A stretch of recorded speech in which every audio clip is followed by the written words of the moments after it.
Welcome back from lunch. I'm Don Rosenberg. I'm General Counsel at Qualcomm. I am shortly going to introduce our keynote speaker. I just was given the generous opportunity by Mark Snyder to say whatever's on my mind.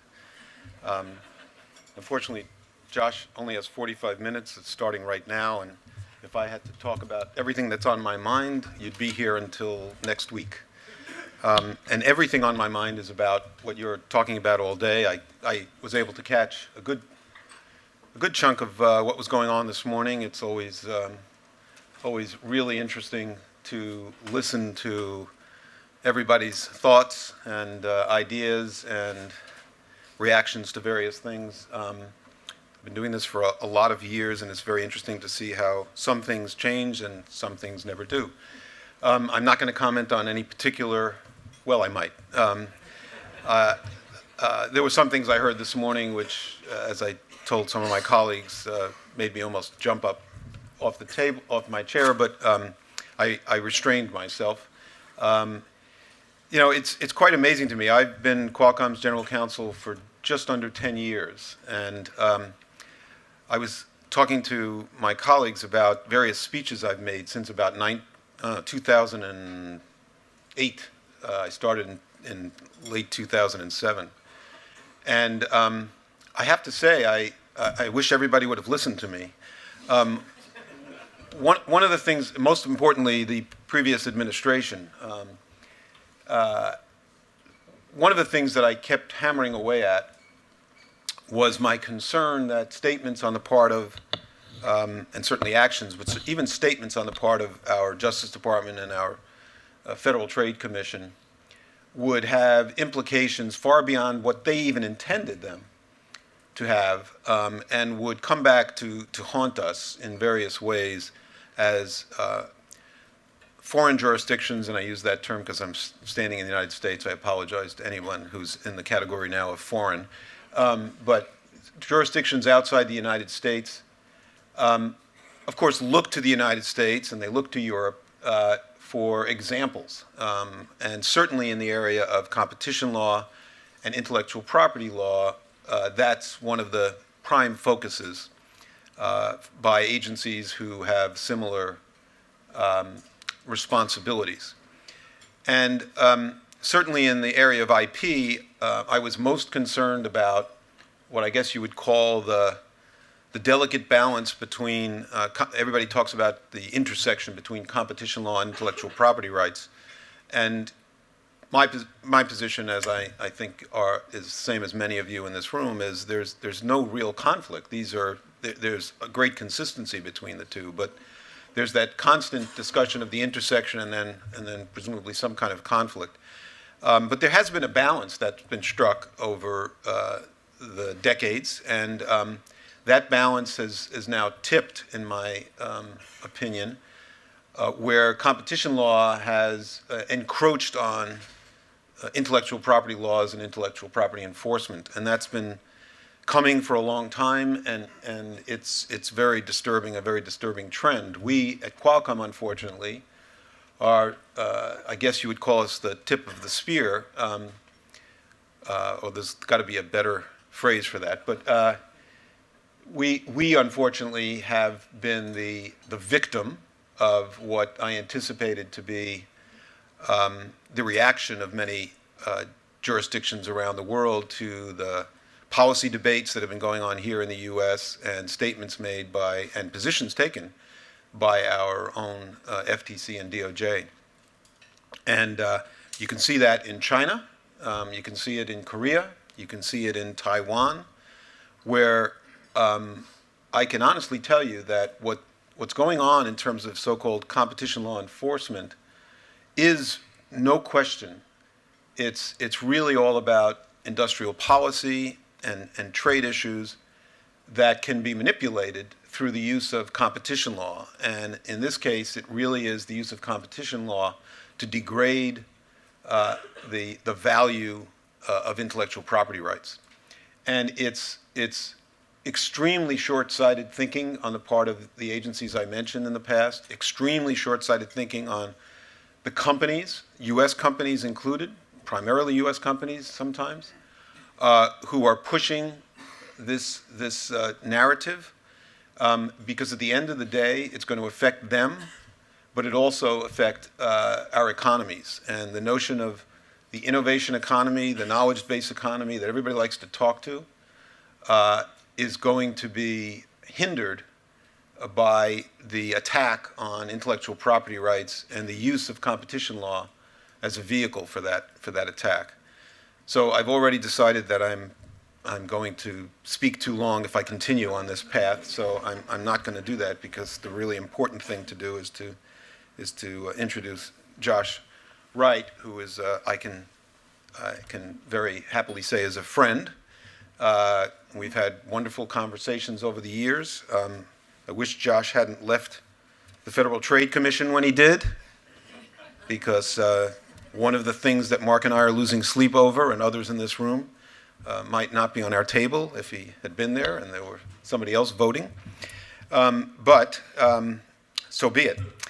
Josh is a senior counsel at Wilson Sonsini, in addition to holding the position of executive director, Global Antitrust Institute at the Scalia Law School, George Mason University. And of course, as I indicated, a former commissioner of the United States Federal Trade Commission. He's been at George Mason teaching since he left the commission in 2015.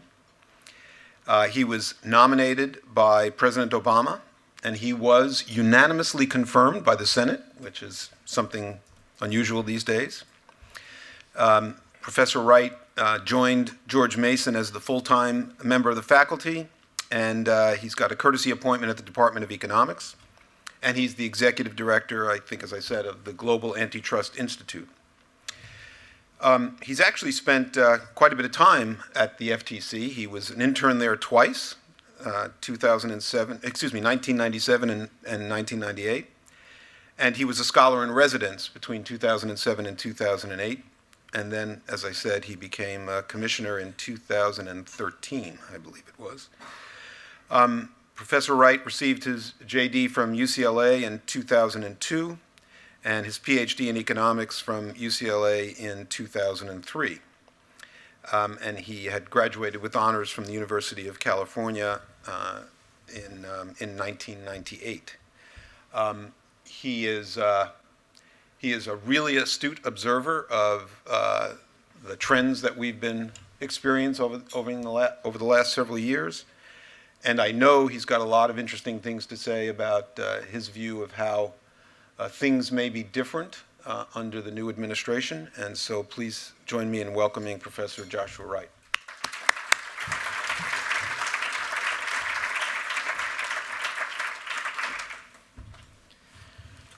All right, thanks, Don, and thanks for having me. This is not my first leadership conference. I think this was an annual stop for me when I was a commissioner, and so whenever I sort of stand here, I feel the overwhelming urge to say the things I'm about to say don't belong to, but I don't have to do that anymore. So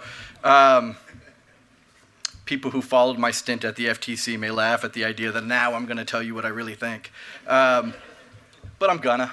So again, thanks for having me. It's a big time in the antitrust world. A day or two before the spring meeting festivities begin, nearly every conference, every panel, whatever the agenda says on that spring meeting conference and whatever the agenda says here has implied somewhere in it, in parentheses, after the topic, sort of in the Trump administration. So merger policy, what is the president going to do? What is the FTC and the DOJ going to do? IP policy, Section 5, the Smarter Act, pick your sort of poison or your favorite topic. Lots of energy going on to predicting what is going to happen in the next administration. My email inbox is entirely full of emails from lawyers, reporters, oh God, a lot of reporters, saying what's going to happen in the next administration under the presumption that I know.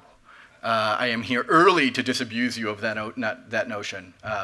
I don't. And so I am not, may have a decent idea, but I'm not sure, and so I'm not going to spend my time up here telling you my predictions of what the DOJ is going to do, what the Antitrust Division is going to do, what the FTC will do. It's too early. There are important personnel decisions to be made. The FTC is down to 2. The place has got, personnel policy and all of that, right? Both of those agencies, I think, need to be filled before we can start doing some real crystal ball gazing about what those agencies are going to do.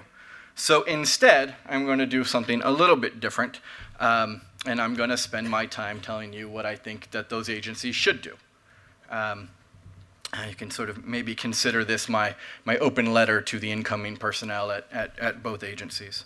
Anybody who's going to spend time doing that, I think, should sort of lay bare their premises a little bit in terms of the direction of their talk. So let me do that early so you can get some sense of where I am coming from.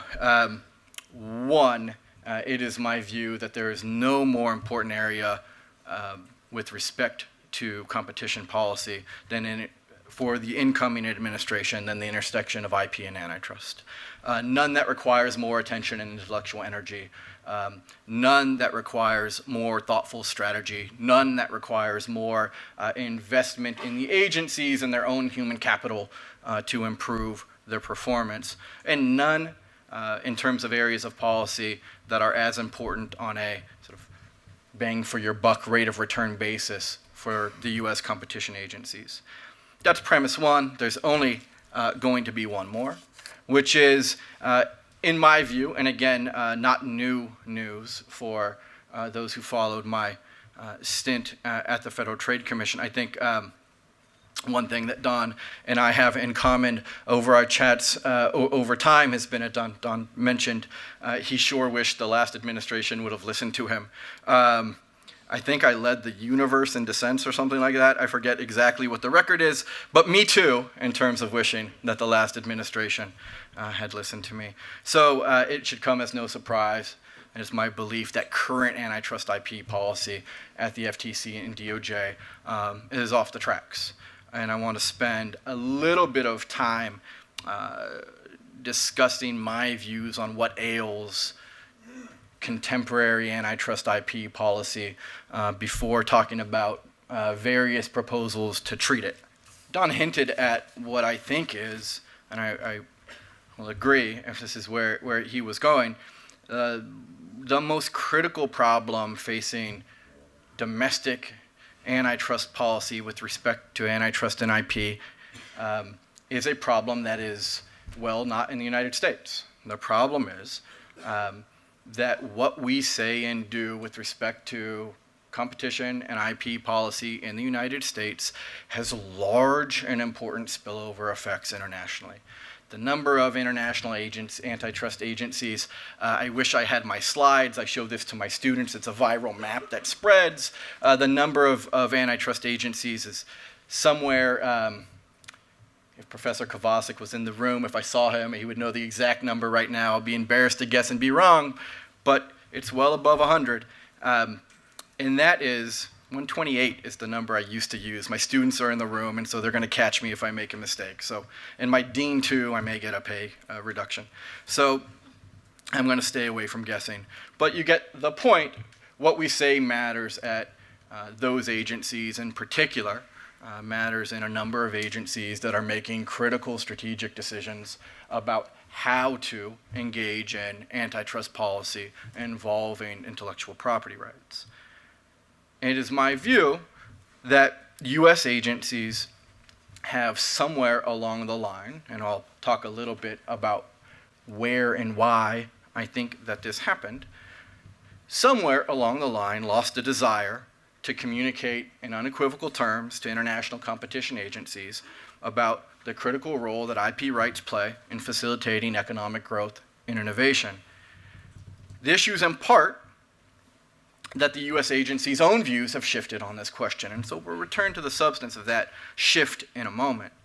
But a few points to begin with to underscore the importance of this issue. there is absolutely no doubt that the international agencies are watching exactly what the U.S. agencies do and what they say. What is in the consents, the words chosen, what is in the speeches. I cannot tell you how many times, as a commissioner of the Federal Trade Commission, I would go to China, go to Taipei, go to Korea to give a talk, give a speech, have a discussion with another agency head about the state of antitrust policy, and somewhere along the lines there would be a conversation that turned to a speech from the chairwoman, a footnote in the speech, a footnote in an article about the speech, something heard on the street at the ABA meeting about a footnote in the speech. Close attention is paid. The words matter, and what the agencies do matters a great deal. This became a source of frustration for me a little bit while I was commissioner. The U.S., the FTC, has a wonderful Office of International Affairs. It is full of excellent lawyers and excellent staff. And that staff, as part of their role, communicates the view of the Federal Trade Commission to young agencies, to old agencies, to agencies that ask for help, to agencies that don't ask for help. It is one of the important functions of the FTC and the DOJ, frankly, is to not just communicate the U.S. views, but to engage in a discussion in the global marketplace for ideas around competition policy. What we are doing here today, to be a participant, for the U.S. agencies to be a participant in the marketplace for ideas in the development of antitrust standards. If one looks at the ideas and comments offered by the Federal Trade Commission, for example, on issues like pick something from the agenda today, SSOs, SEPs, you name it.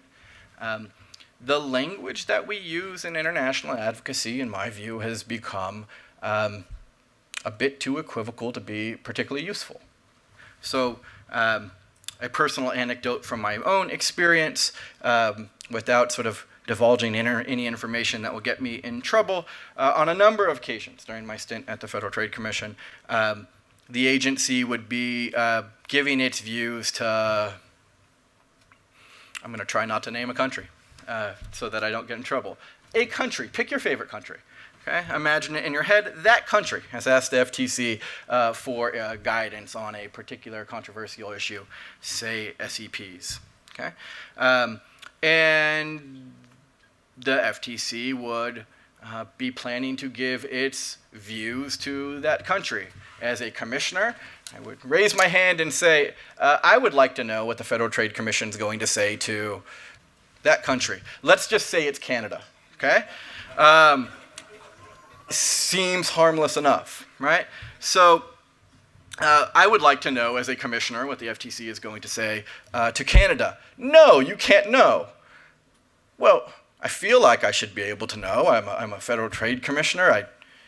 Why can't I know? So forth and so on. So I got into the business of submitting my own comments to foreign jurisdictions. Not always because I thought what was in the FTC's sort of stated public positions was wrong. This mostly never said anything, right? If you go back and you look at the way that, you'll find some speeches from former Chairman Muris and former Chairman Potofsky, sort of back-to-back, different political parties, and the way that IP was talked about. So I ran this exercise yesterday before I gave the speech. Fairly clear bipartisan consensus that property rights were important to economic exchange, that intellectual property rights also were important to economic exchange, and also innovation. That we should treat intellectual property rights like real property rights, that there was no shortcuts required when we brought antitrust to IP. You could read the speeches, switch the names, and they would look about the same. They oftentimes said that approaches that deviated from that sort of symmetry principle were wrong. Not that they were close to right if you looked at them sideways, not that there was a silver lining to the position that was incorrect, that they were wrong, and that they looked forward to working with other jurisdictions to discuss these matters. That sort of language, I think, has been gone from the U.S. agencies, gone from speeches, gone from formal guidance, gone, best I can tell, from informal guidance. So, problem number 2, I think, not only do what the U.S. agencies say matter when it comes to developing policy internationally, but we're saying less and less. To some extent, this has been to my great personal benefit. At the Scalia Law School at George Mason, I'm executive director of the Global Antitrust Institute with Corinne and Judge Ginsburg and Bruce Kobayashi, and part of the reason why we've had success is because U.S. agencies don't say much anymore, and we can, and so we do. Right? We do our best to think about the issues, we state our views unequivocally, and the response, by the way, I was always told in the Federal Trade Commission, be careful not to say another agency's wrong because you may not get invited back, or they'll get mad at you or something. And I didn't listen, and I was glad I didn't listen, because what happened instead is I got invited back and people said, you think our position is wrong, let's talk about it. And you had the sort of conversation that occurs in the marketplace for ideas that we all want to have, that we're all engaged in this field for. So, like I said,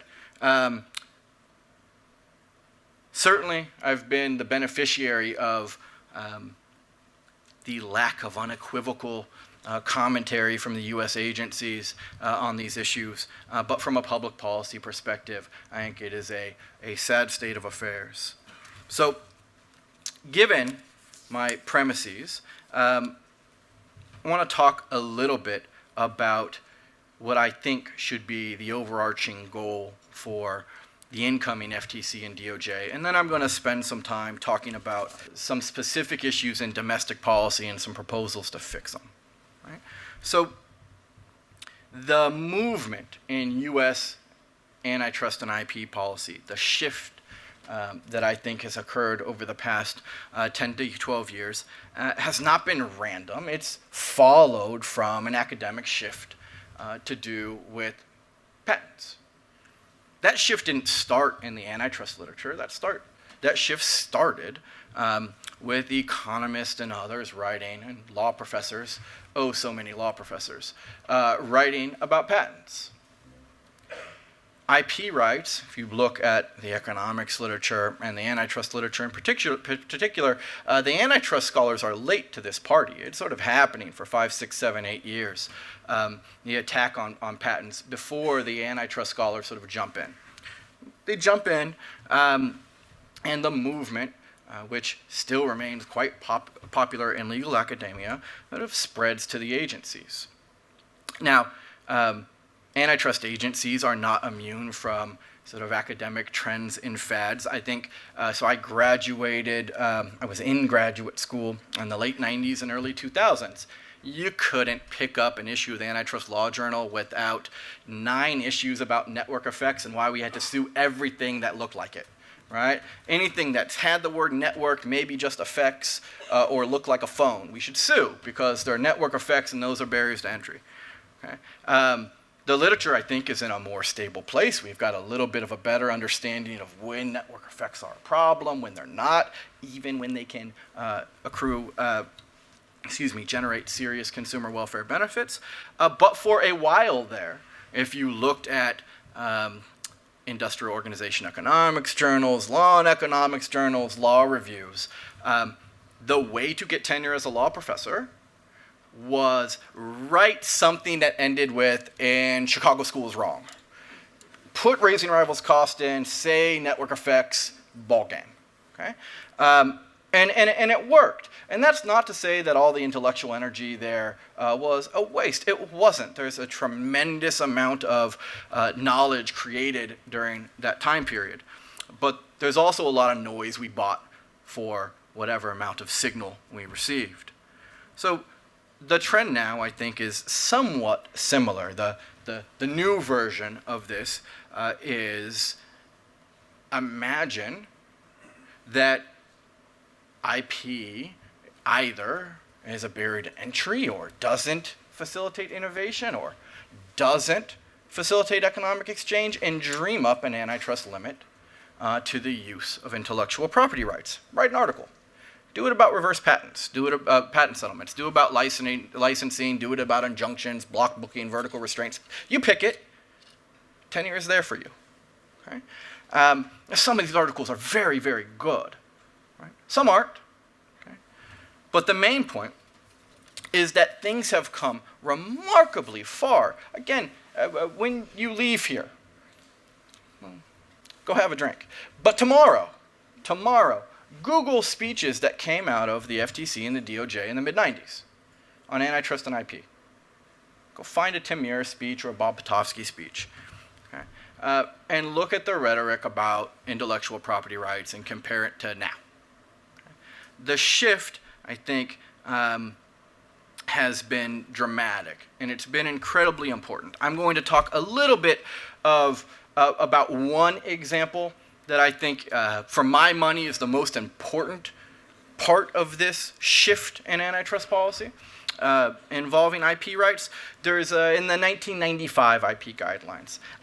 Judge Ginsburg and I have an article about this. We call this the symmetry principle, but this is the idea expressed in the 1995 IP guidelines, and announced in just about every speech by an FTC commissioner or AAG when they say anything about antitrust and IP for the last 20 years. Antitrust analysis should treat real property and intellectual property rights the same way. Okay? Now they go on to say, but look, IP rights have some different characteristics, and so let's get stuff right. But the main point of the symmetry principle is no special rules for IP rights. Right? We're still going to do economics. We're still going to define markets. We're still going to have a rigorous substantive analysis to figure out whether we've got an anti-competitive effect. We're not allowed to shout intellectual property rights in a crowded room and win a case. Right? We're going to have to do more than that. No shortcuts. And the symmetry principle was motivated, and its inclusion in those 95 guidelines was motivated at least in part by that very point. The idea was that the temptation to apply shortcut methods of antitrust analysis to new business conduct or in high-tech markets or to something that looks new and novel was one that antitrust had seen before. Try every new RPM, tying, exclusive dealing, etc. Right? Antitrust had been through the idea that what is novel deserves condemnation. And in those 95 guidelines, you hear bipartisan agreement that, hey, let's not fall into that here. Here instead, plaintiffs can win cases. We're going to do the rule of reason, and they're going to prove anti-competitive effect, and they're going to win their cases that way. Right? No new rules. So that symmetry principle still appears in the guidelines, but I'm not sure it appears in the enforcement approach of the agencies. I'll give a couple of examples that I've filed under the symmetry principle has died. Okay. So take, for example, the argument that breach of a FRAND contract without more constitutes either a violation of Section 2 of the Sherman Act or an unfair method of competition. Okay. We can lump those together, maybe with the proposition that seeking an injunction on a standard essential patent without more can constitute a violation of the Sherman Act or be an unfair method of competition. There is no case in the absence of a deceptive act to find as much in U.S. antitrust law with respect to the Sherman Act. Not one. We do have settlements. We've got FTC Section 5 settlements all day. We'll return to that in a minute. But we've got settlements that say breach of contract can constitute an unfair method of competition. Seeking an injunction, we've got FTC settlements that say seeking an injunction without more can constitute an unfair method of competition. Your homework problem, okay, I can be wrong. Your homework problem, find a case in a real property setting in which the seeking of an injunction without more Guy kicks some kids off his lawn and violates Section 5 unfair methods of competition. You can make the real property more exciting than kicking somebody off the lawn, but I don't think you can find one. Okay? At a minimum, the use of Section 5, I think, was used, or Section 5 has been used to facilitate this sort of watering down, maybe elimination of the symmetry principle. You've got speeches, not just from FTC commissioners and chairs, that say an injunction can violate Section 5. You've got DOJ speeches, both from Bill Baer and from Renata as Assistant Attorney General, saying, we'll one-up you, FTC. You've got a special statute, and maybe seeking an injunction violates that, but also, we know there's no such case. You can scour Arita and Hovenkamp or antitrust law developments, and you just can't find the case. But we, the law enforcement agency at the Antitrust Division of the Department of Justice, say that, we think it probably violates Section 2. No cite. I've been waiting for the cite. I asked them for a cite. I never got a cite. Okay? But these speeches matter. These are the types of things included in speeches where, when as a commissioner, or even now in my role as an academic or with the Global Antitrust Institute, when I go to China or Korea or talk with enforcers or judges in those countries, they say, well, this is an open question in the US. Lots of things are open questions to academics. There's some academics in the room, they're winking at me. It's fine. Lots of open questions. There is not a plaintiff who's prevailed on that theory ever. Okay? Openness means sort of different things in those two settings. And even if it were an open question, I think one has to ask what good it does, or what the agenda is, for a head of antitrust agency to announce that our own agencies have never once decided that it was worthwhile to bring such a case, but it was worthwhile to communicate to the rest of the world that maybe they oughta. There are other examples, extraterritorial settlements and data mobility, outside of the world of SEPs and standards and all of the fun stuff we're talking about today, even in the pharma setting. Right?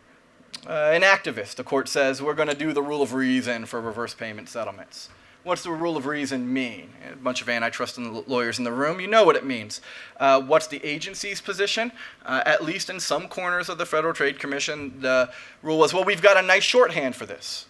Oh, court said no shorthands. Never mind that part of the decision. The court said no shorthands, but we've got the FTC taking the position openly that maybe if you've got a payment that's larger than expected litigation costs, we can use that as a proxy.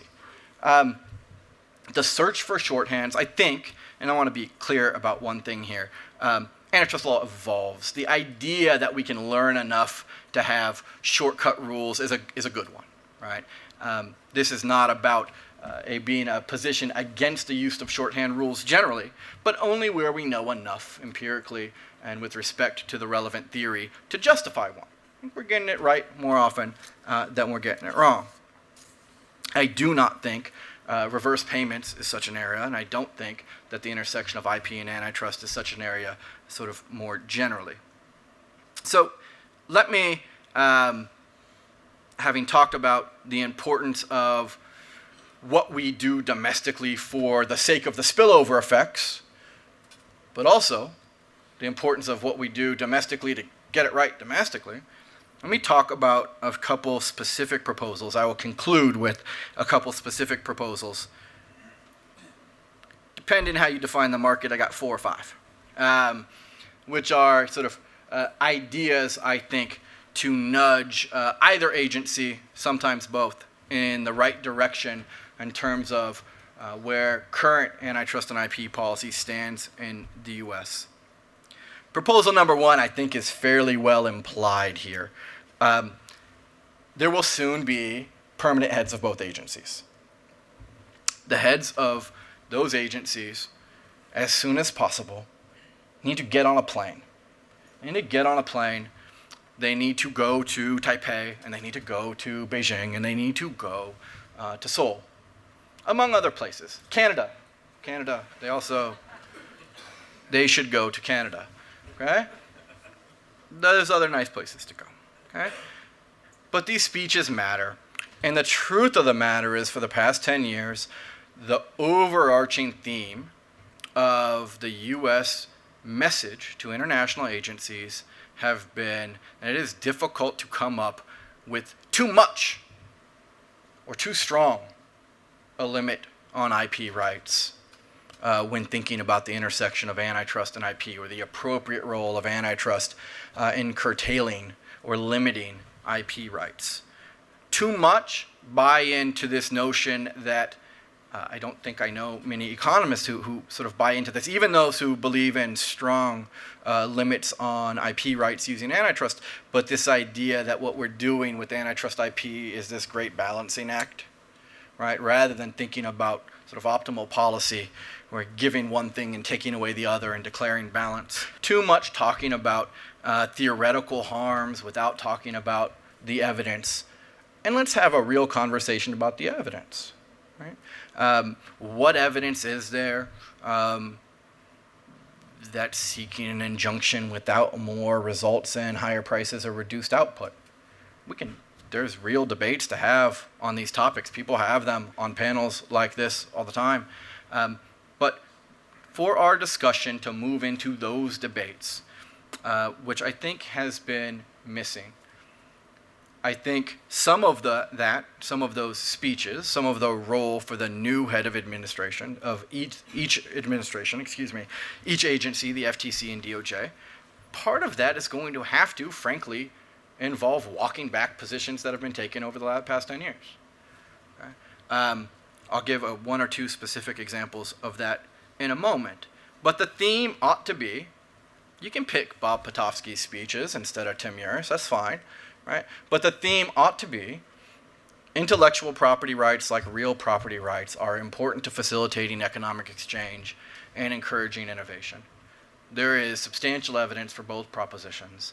I don't think that there's been anything in the theoretical literature or the empirical literature that could possibly justify in economic terms a shift in the policy that emerged in the late 90s. If the new heads of the FTC and DOJ are comfortable with those propositions, and it's my speech, so I'm going to say they should, then that is something we need to go say out loud and often and in writing and in a lot of different ways, because I think the consistent message for the past decade has been to the contrary. Part of that first proposal, and I'm just going to sort of tuck this in here, although I've already said it, is that the U.S. agency should be engaging less passively. That doesn't mean being rude. That doesn't mean saying the U.S. does it this way, so you better also. Okay? But it means engaging vigorously and honestly and with enthusiasm in the marketplace for ideas. My own experience has been this idea that the U.S. agencies are going to walk into Canada. They're going to walk into Canada and offend somebody by saying, you've got the policy wrong, you got to shift it one notch to the left, is a little bit silly. Right? There are ways to do this respectfully and to engage in a meaningful way, and we ought to do it.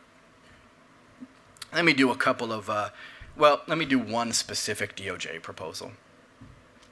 I think the easiest way to signal the importance of international antitrust at the Antitrust Division is to establish one of the Deputy Assistant Attorney General spots as an antitrust expert who is a credible authority whose primary task is to engage with international competition authorities.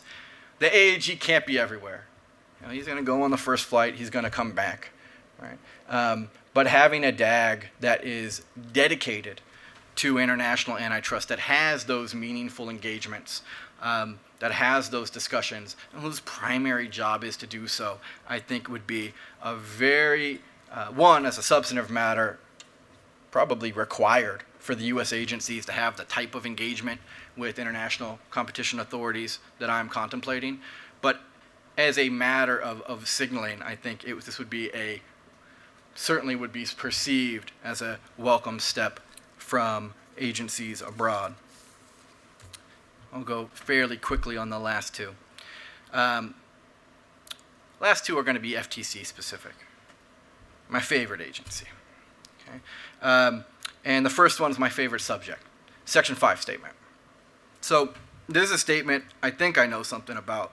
That's my story.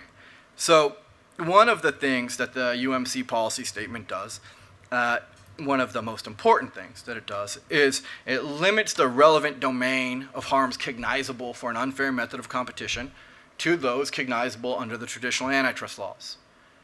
Beyond that limit, it says, when assessing these harms, we are going to do a rule of reason analysis.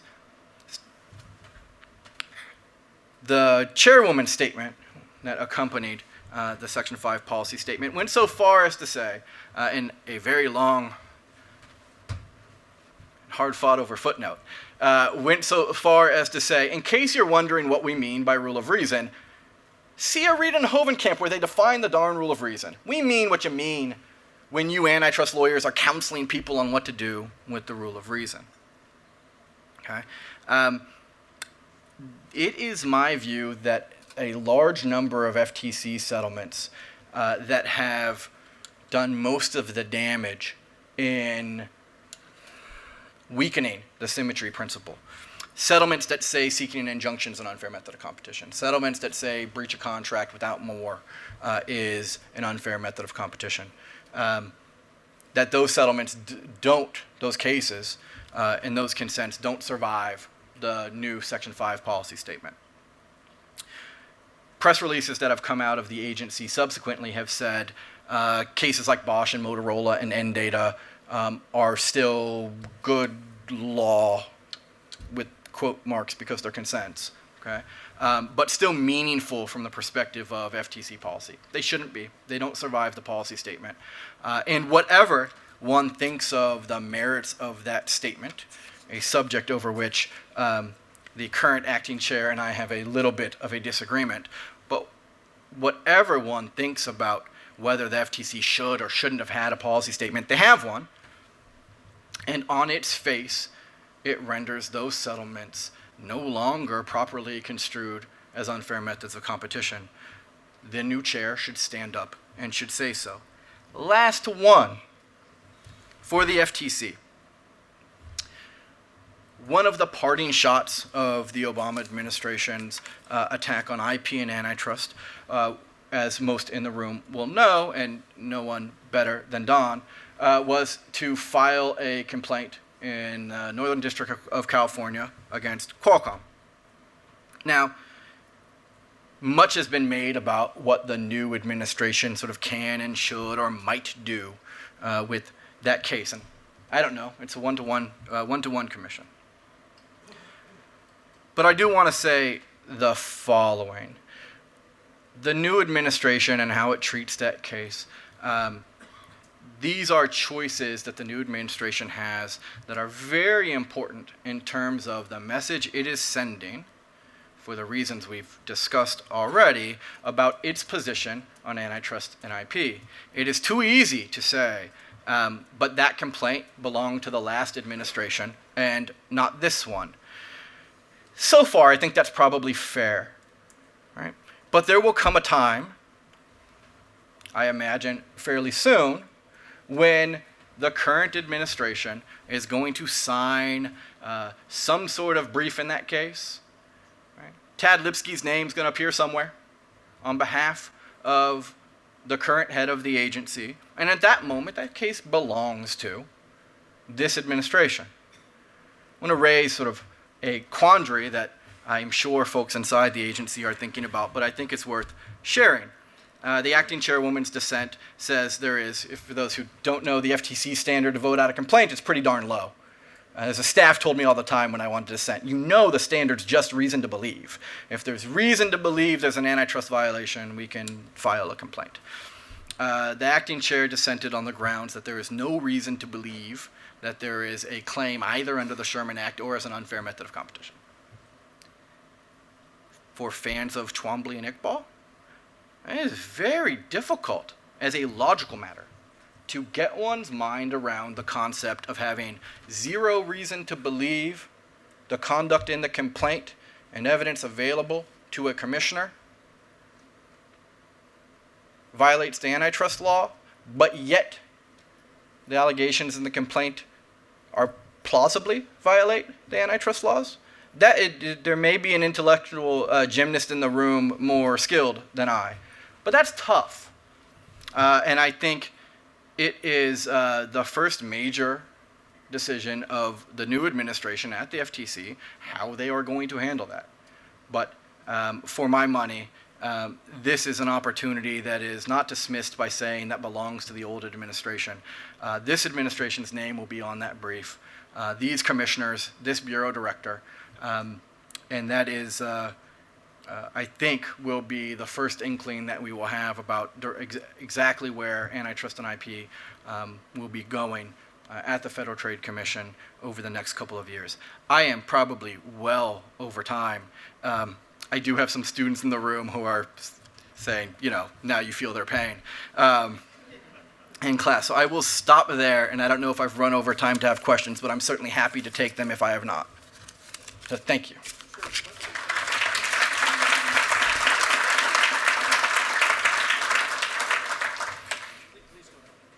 Fire away if you got them. Alden. What about reinstituting in substantial part the Section 2 report that was issued in September 2008? So I will take the implied portion of that question to be, is that a good idea? I have mixed feelings about that. The report, I used to assign the descriptive portions of it really is an outstanding descriptive statement about sort of current law in Section 2, at least circa almost 10 years ago now. I don't know what you get for it. I thought it was a mistake to withdraw it, but I think the intellectual energy required to update it, it's a longer-term project. I don't think it's something that, if I were to make a top 10 list, I don't think it would make it. But I can imagine a version of that project that was worthwhile. Yeah. Yes, I have in the past, I guess, it was around 2009, 2010, I recall industry going in and having conversations with the DOJ and FTC, and in particular about SDOs and SDO policy. And I recall statements to the effect of, well, while we don't have authority over SDOs, what we can do is make policy prescriptions through speeches, through amicus briefs, through other avenues. And I recall the statement being, bring us complaints so that we can actually address some of these issues through consent decrees, etc. And then we saw an uptick, and we saw a lot of activity after all of that. My question is, do you see, and because I don't have experience prior to that, was it different before, and do you expect that to be different going forward? Do you see under this administration where regulators will back off from policy making but focus on enforcement instead?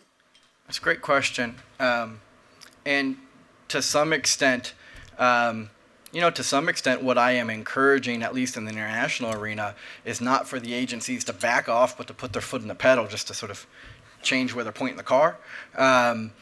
With respect to amicus briefs and policy statements and things like the business review letter out of the DOJ sort of comes to mind. Look, in those areas, I don't know if what's happening is different. I don't think that there is anything new about rent seeking at the agencies. It's always happened. It's always going to happen. But when you do have public speeches where heads of agencies say, if you've got complaints, please come here, you're going to get more of it. And I think that they did. What effect that has ultimately, I don't know. But I don't think the invitations for the agencies to act are going to go anywhere. I think they're probably at my own sense is that they're at a higher level than they were, but that's about as casual as empiricism can get on that front. I do think it would be very healthy for the agencies. And some of the IP cases and the SCP disputes that we see complaints on, we do see people come inside the agency and say, well, I know this isn't an antitrust violation, but if you would exert some pressure, sort of invitations for agencies to insert themselves in the affairs of sophisticated parties, I do think that both agencies would be better off. I use that licensing dispute as an example, but I think the principle is more general. If the agencies would hang up the phone when they get those requests a little bit more often. I know this isn't within your enforcement authority, but it should be a sufficient condition to end a meeting, and I don't think it has been. Yes, sir. Yeah, hey, Josh. So a little more pointed question bridging off that last one. The term regulatory humility has been used by the current acting chairwoman, which I think is a powerful concept in an area that is so malleable as the antitrust laws and so general that both internationally and domestically they can be interpreted basically any way you want to interpret them. And we've seen that with what I would characterize as downright irresponsible statements and actions of the folks in the past administration. Can you talk a little bit about how this concept of regulatory humility could be, rolled forward in the U.S. and internationally in concert with your sort of don't just do nothing, do things, but to get our folks here and overseas to step way back from imposing antitrust on innovation? I think it's a great phrase. I'm jealous that Maureen came up with it. It's good stuff. It is, but I will tell you, when the economist in me hears a phrase like that, and sort of invokes the do no harm sort of principle. When the economist in me hears regulatory humility, what I think of, and the reason I prefer the economic framing to anything else is, humility may mean different things to you and I, right? Requiring anti-competitive effect to be demonstrated vigorously before an agency acts, requiring you can put this in a cost-benefit frame if you'd like, but requiring a rigorous demonstration that the cost in terms of consumer welfare to society exceed the gains as a precondition to insert your favorite act here: law enforcement, regulation, policy making, writing a letter, right? I think imposing a rigorous requirement of that sort of cost-benefit analysis is maybe a more broad concept than humility, but a little bit more precise. I think it's exactly in the same spirit as what Chairwoman Olhausen has in mind. So I think of these things as maybe the economist translation of the same concept. But I think it does kind of dovetail with some of the earlier comments. The search for shorthand liability rules for conduct involving IP is an attempt to circumvent a rigorous showing of harm. I don't have to show anti-competitive effects. I have to show you the payments bigger than the litigation costs. I don't have to show that SEP holder has market power because there's a presumption. I don't have to show that breach of FRAN resulted in harm to competition because 3 commissioners voted in NData that it was okay. Admitting in that statement, by the way, that there was no harm to competition, right? I think requiring that and being clear that it would be required before any action is probably gets you regulatory humility in a little bit more. And I will say, one of the things, I've long been an advocate of this at the Federal Trade Commission. Procedurally, I'm not sure exactly how it would work at the DOJ. I'd have to think about it more. But you've got an independent Bureau of Economics. One of the policy proposals I have favored for a long time is requiring for consents in particular. 99% of what we do at that agency come out in consents or rules or whatever, not law enforcement. Requiring a separate statement in the Aid to Analysis of Public Comment by the Bureau of Economics that says the social benefits of doing this exceed the cost, and here's the work we did. It can be easy. If a fraud case, fraud's bad. There's sites for that proposition, right? That's easy. But I think in cases where the economists are doing more work, and that is a first-rate group of economists inside that building, and in the DOJ too. The real bang for your buck is not just that it tells the outside lawyers what the agency did. The real bang for your buck is that the head of the Bureau of Economics, when there's some bad consent, gets to say, I'm going to have to write that it's bad. Can we take that provision out? And we still get consents, and we get 5-0 votes, and right. But it gives economists, it empowers economists to buy you some regulatory humility. And I think structurally that mechanism doesn't exist inside the agency now, and it should. If you surrender, I'll declare victory, and we can call it a day. It's up to you. I declare victory. Let's go. Thank you.